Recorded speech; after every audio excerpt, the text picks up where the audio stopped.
Shadraka, Meshaki na Abednego walijua Mungu ako na mambo mawili, anaweza kuwaokoa na pia anaweza acha.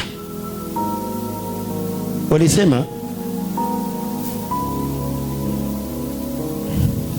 Nebukadneza, hii moto ambao umetuwashia, Mungu ana uwezo wa kutuokoa kutokana na hii moto. Na wakamwambia, lakini ujue hata asipotuokoa tunamwamini na tutamwabudu. Kwa hivyo ikawa imani yao haibebwi na hali ya kutolewa kwa moto.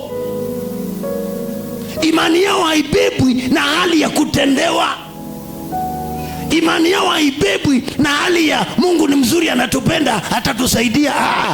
Imani yao inabebwa na kwamba Mungu ni Mungu, hata wakati ametenda, hata wakati hajatenda, hata wakati umefunga ajili ya magonjwa na hajafanya, yeye ni Mungu. Hatabadilishwa na hali yako, iwe nzuri iwe mbaya, haimbadilishi Mungu. Kwa hivyo Mungu akakusudia kutoa watu wake katika msisimuko, awatie katika imani ya kweli ya kwamba Mungu ni Mungu.